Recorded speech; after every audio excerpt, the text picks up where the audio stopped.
जय हिंद साथियों, स्वागत है आपका self study classes with Sumit Jain YouTube channel और दोस्तों ऐप में। दोस्तों बहुत सारे स्टूडेंट को ऐप डाउनलोड नहीं करते बन रहा है या फिर कर भी लिया है तो कोर्स भी नहीं देख पा रहे हैं।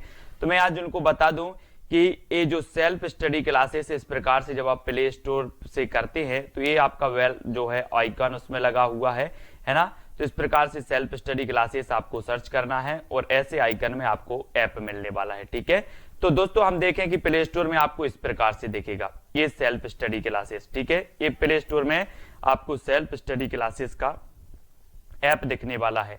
ठीक है, ये इमेज उसमें डली है, ये आइकन, ये लोगो उसमें डला है। ठीक है, अब दोस्तों इसको इंस्टॉल करना है, यहां से आप इंस्टॉल करेंगे। ठीक है, अब इंस्टॉल करेंगे तो वहां पर आपको नंबर मांगेगा, जीमेल नंबर मांगेगा, तो आपको ओटीपी आएगा, तो आप रजिस्टर करके आगे बढ़ेंगे। दोस्तों आज का वीडियो स्टार्ट हो चुका है और सभी लोग वीडियो को लाइक करेंगे और वीडियो को शेयर कर देंगे। ठीक है, रोज ट्रिकी वीडियो सुबह 9:30 बजे आपका आता है हिंदी साहित्य का। और हिंदी साहित्य में दोस्तों आज हम राम काव्य से संबंधित जितनी भी रचनाएं हैं उनको पढ़ने वाले हैं, जितने भी राम काव्य से संबंधित कवि हैं उनको पढ़ने वाले हैं। आपसे सीधा सा क्वेश्चन पूछा जाता है, निम्न में से बताइए कौन सा कवि राम काव्य से संबंधित नहीं, राम काव्य धारा से संबंधित नहीं है। ठीक है, चाहे वो रीति काल का हो फिर भक्ति काल का हो, है ना। तो राम काव्य धारा से संबंधित कवियों को पढ़ेंगे, राम काव्य धारा से संबंधित रचनाओं को पढ़ेंगे, है ना। वो सारी रचनाएं आज हम यहाँ पर याद करने वाले हैं। ठीक है, तो सभी लोग वीडियो को लाइक कर देना और वीडियो को सभी को शेयर भी करना है। इससे पहले मैंने दोस्तों लगभग 50 से 60 वीडियो आपके ट्रिकी वीडियो दिए हैं और एक पूरा हिंदी साहित्य का 10 घंटे का वीडियो दिया है, वो वीडियो आप जरूर देखना। ठीक है, और दोस्तों जो भी साथी अभी तक व्हाट्सएप ग्रुप से नहीं जुड़े हैं वो 9098609291 ये नंबर है, तो व्हाट्सएप और टेलीग्राम ग्रुप से अवश्य जुड़ जाएं।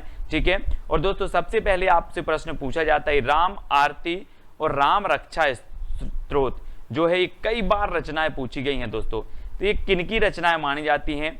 तो आपको 2 सेकंड दिए जाते हैं। अब यहाँ पर राम आ रहा है और यहाँ पर भी राम आ रहा है, तो राम आरती और राम रक्षा स्तोत्र ये किसकी रचना हो जाएंगी। यहाँ पर भी राम देख लो, बोले सर यहाँ पर भी राम आ रहा है, तो रामानंद की राम आरती और राम रक्षा स्तोत्र। ठीक है, इनको याद रखेंगे। और आपको पता है भक्ति द्रविण उपजी लाए रामानंद, कबीरदास की पंक्ति है। रामानंद के बारे में इन्होंने कहा था कि उत्तर भारत लेकर के आए थे भक्ति को रामानंद। रामानंद के 12 शिष्य थे, कबीर के गुरु का नाम भी रामानंद था, है ना। और दोस्तों इनकी 2 रचनाएं हमेशा पूछी जाती हैं। ठीक है, और ये रचनाएं काय पर आधारित हैं, राम काव्य पर आधारित हैं। ठीक है, राम काव्य पर, इसको भी हमें याद रखना है। ठीक है, अगला है अष्टयाम, ध्यान मंजरी और हेतोपदेश के रचनाकार कौन है।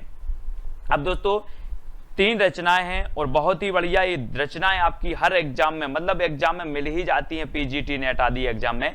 ठीक है, तो अष्टयाम, ध्यान मंजरी और हेतोपदेश के रचनाकार आपको बताना है 2 सेकंड में। जब तक मैंने आपको याद करवाया था कि ध्यान अग्र नहीं जाना चाहिए, ध्यान कहाँ नहीं जाने चाहिए, अग्र नहीं जाना चाहिए। हमें हित करना है अग्र का, अग्रों का हित करना है, अग्रों का हित करना है, तो हितोपदेश। ध्यान जो है हमारा अष्टयाम में नहीं जाना चाहिए, कहाँ नहीं जानी चाहिए, ध्यान अग्र नहीं जानी चाहिए, अष्टयाम में नहीं जाना चाहिए।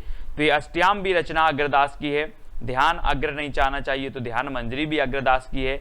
हमें अग्रों का यानी कि अन्य लोगों का हित करना है, अग्र का हित करना है, तो हितोपदेश भी अग्रदास की है। तीनों रचनाएं हैं दोस्तों किसकी, अग्रदास की। इनको याद रखना है, ध्यान कहाँ नहीं जाना चाहिए, अग्र नहीं जाना चाहिए, पढ़ाई पर जाना चाहिए, अग्र नहीं जाना चाहिए, है ना। अग्र का हित करना है, अग्र का, तो अग्रदास।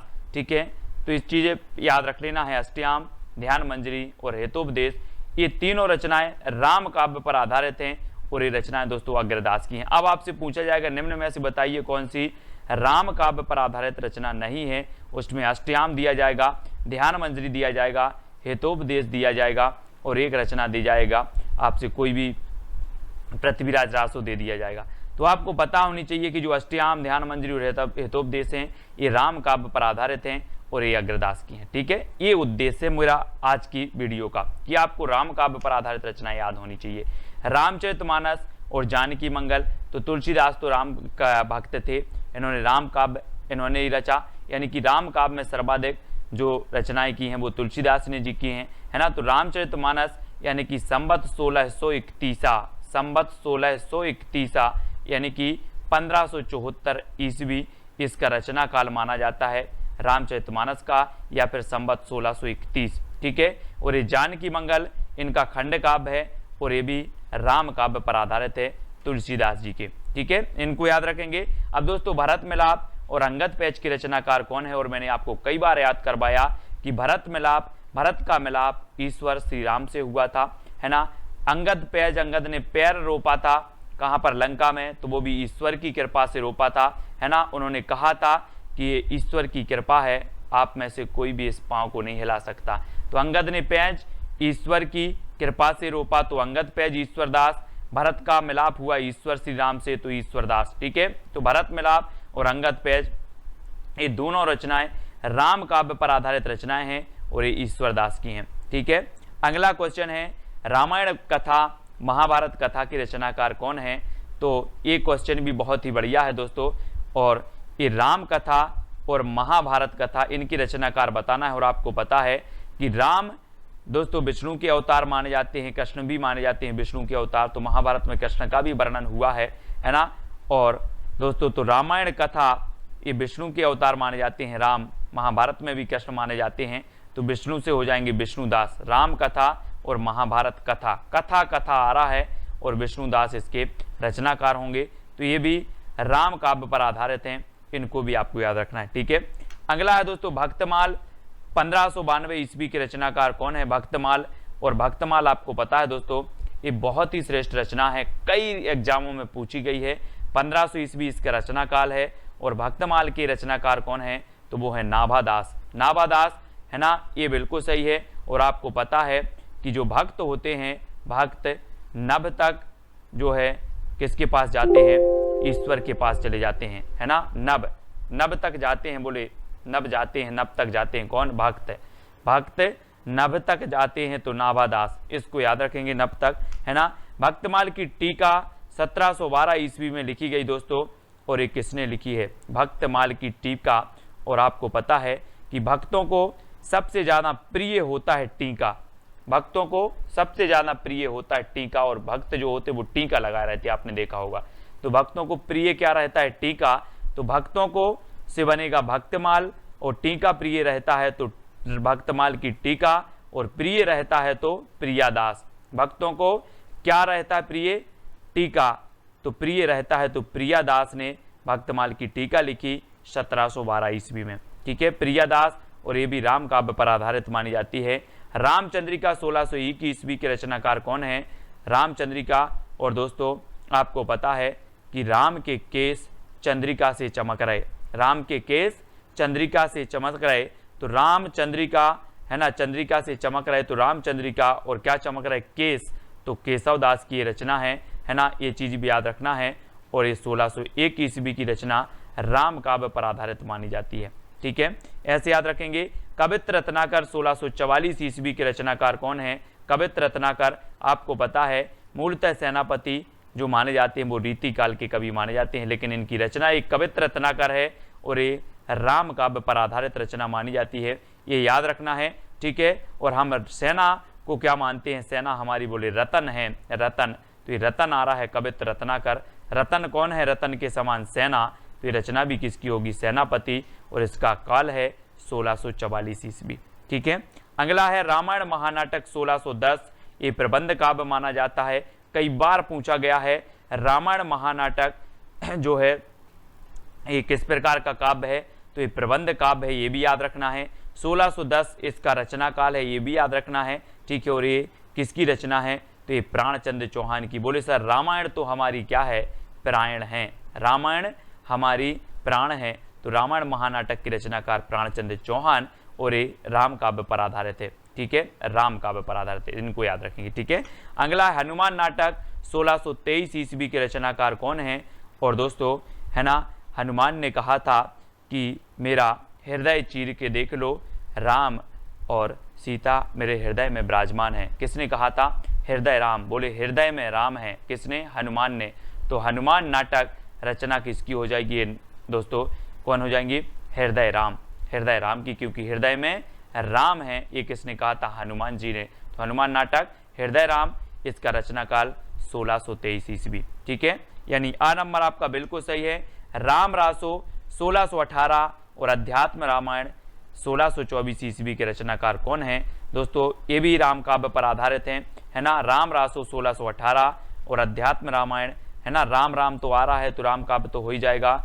और इसके जो रचनाकार हैं दोस्तों वो कौन है? वो है माधव दास चारण। माधव दास चारण यानी बी नंबर आपका बिल्कुल सही होगा। राम रासो 1618 ईस्वी का है और अध्यात्म रामायण 1624 और ये माधव दास चारण, ठीक है। तो याद रखना है ना, इनको याद रखेंगे। बी नंबर आपका बिल्कुल सही है। पौरुष से रामायण के रचनाकार कौन है? और पौरुष की बात हो रही है यहाँ पर, पौरुष, तो पौरुष को हम क्या बोलते हैं? नर भी बोल देते हैं, है ना, बोलते हैं ना नर। पौरुष का पर्यायवाची नर, तो पौरुष से रामायण के रचनाकार कौन होंगे? यहाँ पर देख लो नर आएगा, बोले नर हरिदास। पौरुष को नर बोलते हैं तो पौरुष से रामायण के रचनाकार नर हरिदास, और ये भी राम काव्य पर आधारित है, ठीक है। यानी बी नंबर आपका बिल्कुल सही हो जाएगा। नेक्स्ट है हनुमान चरित 1639 की रचनाकार कौन है? और हनुमान चरित की आपको बताना है दोस्तों, और आपको पता है हनुमान की बात आई है और इनके चरित्र की बात आई है, तो बोले इनके बारे में मैं सबसे पहले बता देता हूं कि हनुमान जैसा बलशाली कोई नहीं हुआ है। आपने रामायण देखी होगी, बड़े बड़े मल्ल भी आते हैं तब भी हनुमान से नहीं जीत पाते। मल्ल आते हैं, मल्ल, तब भी नहीं जीत पाते। तो हनुमान चरित्र के रचनाकार भी कौन होंगे? बोले सर राम मल्ल पांडे। राम मल्ल पांडे, मल्ल आते हैं तो हनुमान जी से टक्कर नहीं ले पाते। तो राम मल्ल पांडे हनुमान चरित यानी 1639 ईस्वी के रचनाकाल हैं। राम काव्य पर आधारित लिखी गई ये रचना है, ठीक है। अगला है दोस्तों अवध विलास 1643 ईस्वी के रचनाकार कौन है ना, ये बताना है। और आपने वो गीत तो सुना ही होगा, बना की अवधपुरी ससुराल बराते को जय रे। तो अवध का लाल, अपन क्या बोलते? अवध का लाल, अवध का लाल, तो ये अवध के लाल हैं। और अवध विलास रचना अवध लाल दास की होगी। 1643 ईस्वी इसका रचनाकार है, ठीक है। ये चीज भी याद रखनी है। और दोस्तों आपको पता है कि जो अवध विलास है ये भी राम काव्य पर आधारित है ना, राम काव्य पर आधारित है। वीडियो को लाइक और शेयर अवश्य किया करें। रघुनाथ चरित दशावतार चरित की रचनाकार कौन है? रघुनाथ चरित और दशावतार चरित आपको पता है। रघुनाथ बोला जाता है रघुवीर श्री राम को, और श्री राम ने दोस्तों जब शिव जी का बाण तोड़ा था, बाण उठाया था, है ना, तो परशुराम वहां पर पहुंच गए थे। और परशुराम को पता नहीं था रघुनाथ के चरित्र का। किसको पता नहीं था? बोले सर रघुनाथ के चरित्र का पता नहीं था परशुराम को, है ना। और दशावतार चरित ये भी परशुराम, ठीक है, परशुराम देव, ये यानी बी नंबर आपका बिल्कुल सही होगा। ऐसे याद करेंगे। अगला है रघुनाथ लीला की रचनाकार कौन है? तो रघुनाथ की लीला बहुत अपरंपार है, और जब लोगों को पता चला कि ये तो रघुनाथ हैं और इनकी लीला अपरंपार है, तो बोले ये तो जगत के नाथ हैं। जगत के नाथ हैं कौन? बोले जगन्नाथ ही हैं ये तो। रघुनाथ की लीला का पता चला और लोगों ने बोला कि ये तो जगन्नाथी हैं, जगन्नाथी। तो रघुनाथ लीला के रचनाकार माधव दास जगन्नाथी हैं, और ये रचना भी किसकी है? राम काव्य पर आधारित है। दोस्तों ये भी याद रखना है। नेक्स्ट है आनंद रघुनंदन की रचनाकार कौन है? और आपको पता है कि रघुनंदन की अगर दर्शन हो जाएं तो आनंद आ जाता है। बोले सर भारत के लोगों को ही आनंद नहीं आता, पूरे विश्व को लोगों को रघुनंदन के दर्शन हो जाएं तो आनंद आ जाता है। तो आनंद रघुनंदन विश्व के लोगों को आनंद आ जाता है, रघुनंदन के दर्शन मिल जाए। किसके लोगों को? विश्व के। तो विश्वनाथ से हैं जू की ये रचना है आनंद रघुनंदन। अब याद रखना कि आनंद आ जाता है रघुनंदन के दर्शन हो जाएं तो विश्व के लोगों को, तो विश्वनाथ सहजू, ठीक है। इस प्रकार से योग चिंतामणि और आनंद भास की रचनाकार कौन है दोस्तों? योग चिंतामणि और आनंद भास रामानंद, परशुराम देव, माधव दास या फिर जगन्नाथी या विश्वनाथ सिंह। तो आपको पता है कि योग चिंतामणि, है ना, आनंद भास, राम आरती और राम रक्षा स्रोत जो रचनाएं हैं ये रामानंद की हैं। योग चिंतामणि भी है, आनंद भाष्य भी इनकी रचना है रामानंद जी की। इनको याद रखेंगे दोस्तों। इनके 12 शिष्य थे, प्रमुख 12 शिष्य थे रामानंद जी के, इनको भी याद रखेंगे, ठीक है। अब आपको बताना है दोस्तों उपखाड़ा बाबनी की रचनाकार कौन है? ये आपको लग रहा होगा कि ये नई रचना है, राम काव्य पर आधारित है उपखाड़ा बाबनी, और ये रचना जो होगा वो किसकी होगी? ये अग्रदास की है, उपखाड़ा बाबनी, ठीक है, किसकी है, अग्र की, यानी कि बी नंबर आपका बिल्कुल सही होगा। ठीक है, उपखाड़ा भावनी। और दोस्तों आज का चैलेंज प्रश्न है कि कौन सा राम काव्य से संबंधित कवि नहीं है। राम काव्य से संबंधित ऐसा ही प्रश्न आपसे पूछा जाता है कि निम्न में से बताइए कौन सा राम काव्य से संबंधित कवि नहीं है, कौन सी राम काव्य से संबंधित रचना नहीं है या फिर रचना है, ऐसे आपसे पूछा जाता है।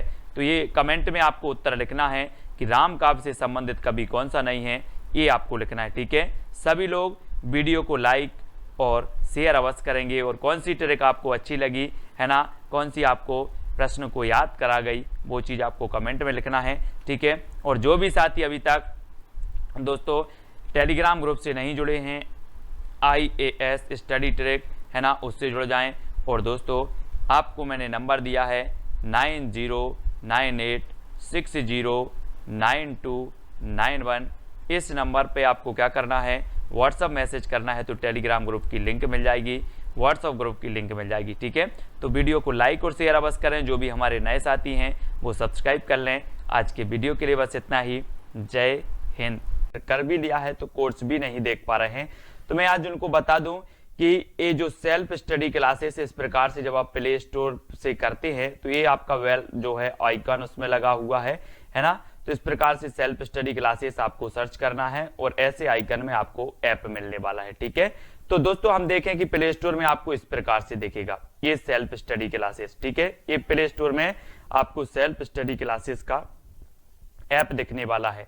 ठीक है, ये इमेज उसमें डली है, ये आइकन, ये लोगो उसमें डला है। ठीक है, अब दोस्तों इसको इंस्टॉल करना है, यहां से आप इंस्टॉल करेंगे। ठीक है, अब इंस्टॉल करेंगे तो वहां पर आपको नंबर मांगेगा, जीमेल नंबर मांगेगा, तो आपको OTP आएगा, तो आप रजिस्टर करके आगे बढ़ेंगे।